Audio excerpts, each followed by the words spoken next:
What is going on, everyone? Today it is August 13th and the TO crew is down at the Hills property getting ready to do another Broadhead review video. We did one last year, but we're redoing it, and this time we're doing things a little bit differently.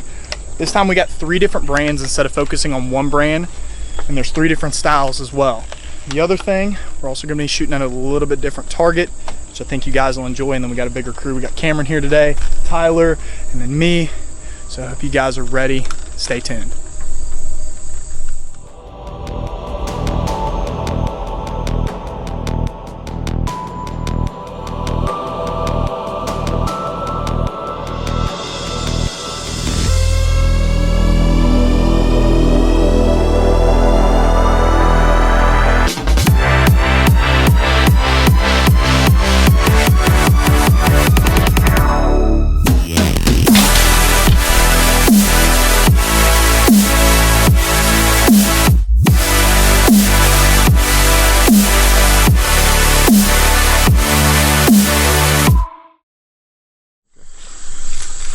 Alright guys, so we're doing it a little bit different than last year. Last year all we had was 1 gallon milk jugs with water, a little bit of red food dye. This year we have chickens. We have Mountain Dew bottles up inside the chicken, and then it's screwed to the piece of wood to hold them there. So we're actually going to see what these 3 different broadheads are going to do to actual meat. So let's get to it.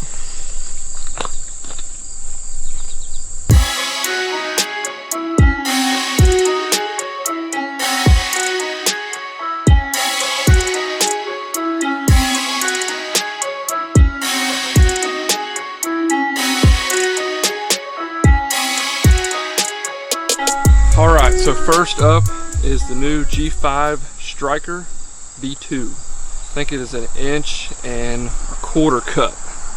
Fixed blade.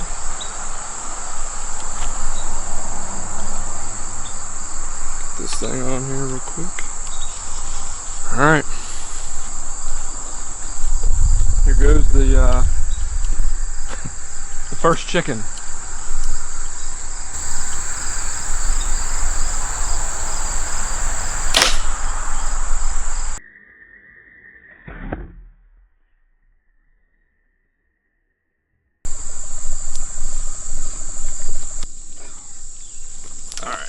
So every test we're actually going to shoot them twice. That way we can kind of get a little bit more information on them.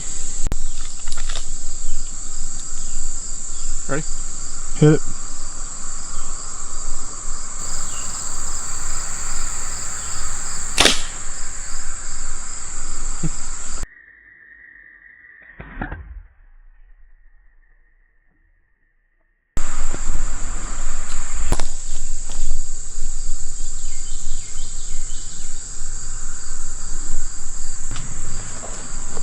Make sure you got enough clearance in. All right, so next up we're doing the brand new Rage hypodermic no collar.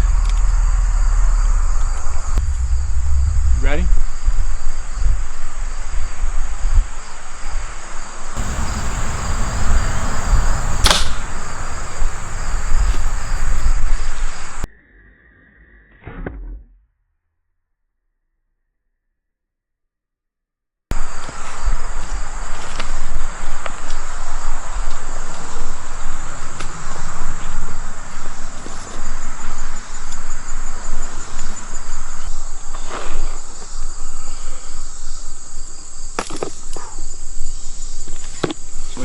Shoot one more.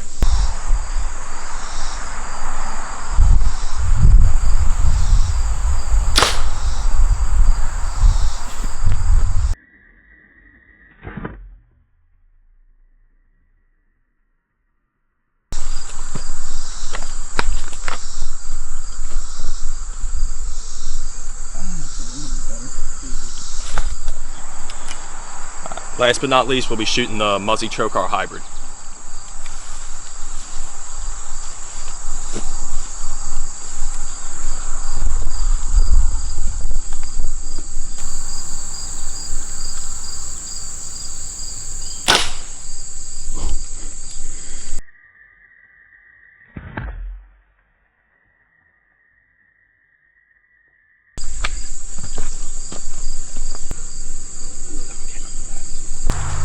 Now for the second shot.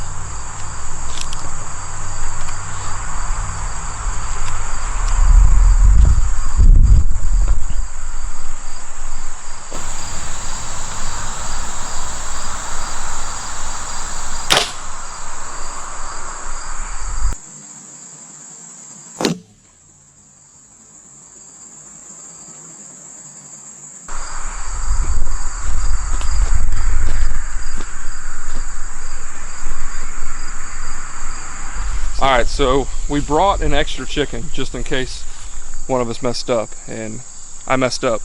So with the fixed blade that we shot first, we got a really good entry because both the shots actually hit almost identical in the same spot. We didn't get no exit.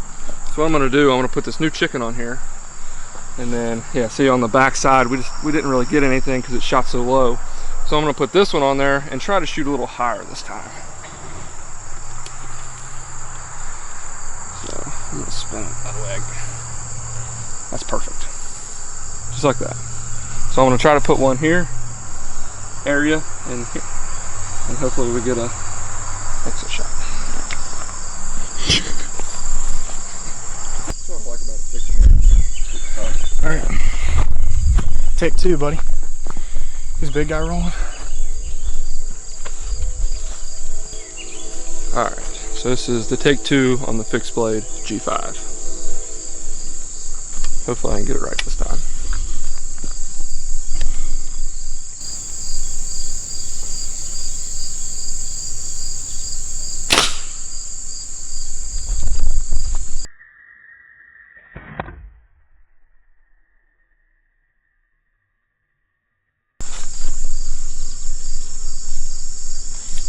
It's pretty clean.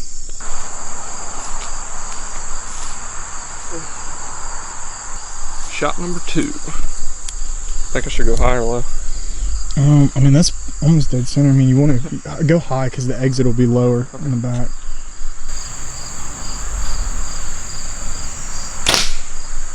Perfect. That Much better.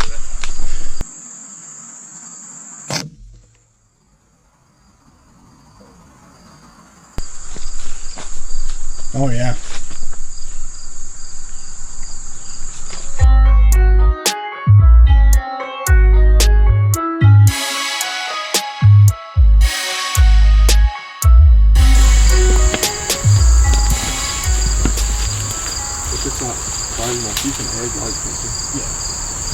Alright, so the first one is that G5 Striker V2, one of their new broadheads for 2019.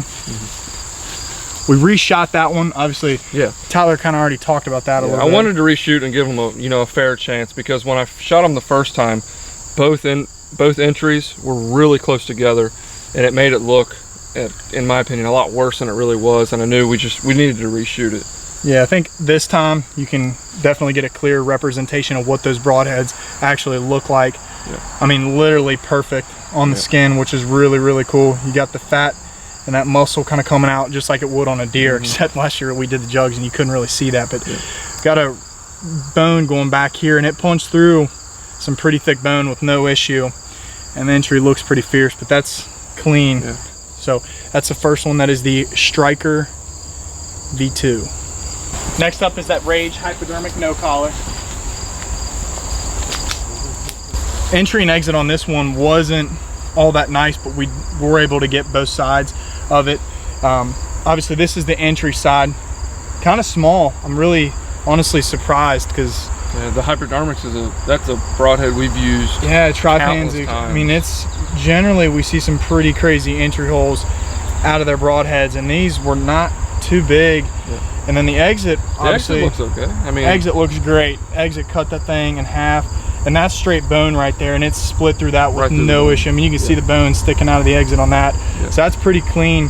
I will say though, when we looked at all the broadheads, the Rage no collar hypodermic had some damage to it. The blades were bent like crazy, which kind of shocked me. I don't know if that's because it literally caught the entire spinal cord on the exit, because I've seen that happen before on some of the other Rages where I've hit shoulders and the blades have bent a little bit, but it was bent pretty bad. But I mean, the exit on that, it's worth it. Obviously the deer is going to go down and you can see that pretty well. That's a pretty nasty exit wound.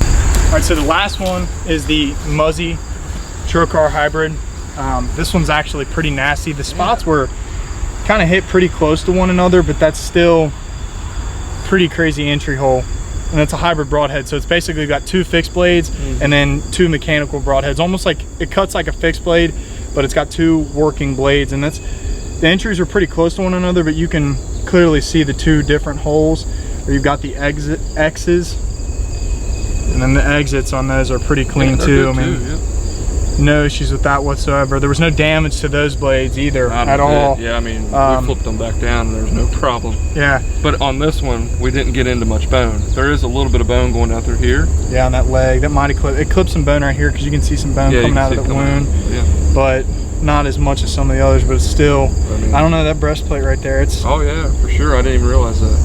But it's not bad. Yeah. Not shocked at all, it's a really good cut. It's a good broadhead. All right, let's shoot some close-ups of that.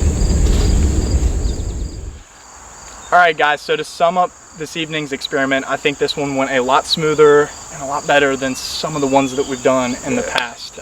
Obviously, if you guys have not seen our channel, if you're new to this channel, definitely check out some of our old content like our feed experiment video, because we had a part 1 and a part 2 to that. And when we did the first one, there was a lot of feedback, some good, some bad. So we took all of it into part 2 and shaped that episode a little bit and kind of answered everyone's questions and did what everyone recommended to do so that there was no feedback. And a lot of you guys liked that. So last year we did a broadhead review video. Same time of year. Two of the biggest things that we heard was we stuck with one brand, and what we were shooting was not even close to comparing it to an actual animal or like a whitetail, what we actually go out and hunt. Which, I mean, there's a bunch of different ways to do that. We're not going to get back into that. Yeah. We shot another one. Thing in the past, we took your guys' feedback, and this was the best way we could combine the two and use your guys' feedback. Yep. So we actually got chickens. Now, obviously that's not like a whitetail, but it's pretty close with the meat, the fat, the bone, and it worked out really, really well. It was super cool. Now the bottles inside of it, put some water in that, red food coloring. We didn't do that for any crazy reason. We just wanted to have a splatter effect with blood, because that's obviously one of the most important things that you're going to pay attention to when you shoot a deer, to start your blood trail. And we were worried that it wasn't going to hold up, but it actually did. Worked a great. Fantastic job. So if we ever do this again, that's definitely the design that we're going to go. Yeah. All in all, you know, the things we were testing, obviously damaged, just to see what everything looked like. And I think the winner for the entire experiment definitely went to the G5 Striker V2. Entry exit looked clean. It was a pretty mean hole. Now we did reshoot that broadhead. I messed up. Yeah. First shot, Tyler hit the same spot twice, and on top of that, we weren't exiting out the backside of the chicken. The chicken was kind of cut weird and how it was sitting. A lot went into that. That's why we brought in extra chicken, so we reshot that one, and even then it still looked pretty good, because the first one looked like a cannonball. Looked like you shot it with a muzzle. Yeah, literally. So we reshot that one. No big deal, and it worked out pretty well. You could actually see it a lot cleaner, which is what we were going for. We wanted to give everybody a fair chance. We wanted to give every brand a fair chance at 2 shots per chicken. Correct, and it looked great. Now, I think going down, I mean, I really hate to say this, but the least favorite was that Rage hypodermic. I'm gonna let you say it. I can't. It's we've been shooting Rage for so long, so it's I've never shot Rage. Yeah, so we were not impressed. I mean, the exit hole was definitely the fiercest on that Rage hypodermic, but there was no slap cut whatsoever. It was probably the weakest entrance. Yeah, on both shots. And then on top of that, I hate to say this too, but the blades, they got messed up. They bent. And now, there was a lot of contributing factors. It did go through the complete spinal cord of the chicken, and it also went into a foam target, but none of the other blades bent. Right. So, not too impressed. I'm still going to be shooting Rage hypodermics this year. Not the no collars, but I'm still going to be shooting Rage hypodermics. And I don't think the no collar had anything to do with it. Maybe the entry. It could be. Maybe the entry, but I mean, it got a lot of the bone coming out the. I mean, that spine. But it's a chicken. Exactly. One that's kind of like sitting in the middle, no problems, no issues, was the hybrid. Yeah, the hybrid, the Muzzy hybrid. Killed it. Pretty cool. Killed the game. One thing is the entry and exit look the same. So identical. Meaning the blades opened up completely on the entrance and exited all the way on the entrance. There was no difference, and they had pretty clean holes. I don't think it opened up as great of a hole as the G5. I don't think but it still did a fantastic job, and no issues with the blades whatsoever. Nope. So that one kind of sat in the middle at second place with no issues. But I definitely think first place went to G5. For sure. For sure. So guys, definitely want to hear some feedback, because we love doing videos like this. leave comments below. Be sure to give this video a thumbs up. Hit that subscribe button if you guys already haven't, and then check out all the links in our description below, especially our social media pages, because we're always posting on there. And we'll catch you guys later on the next episode of The Outdoorsman.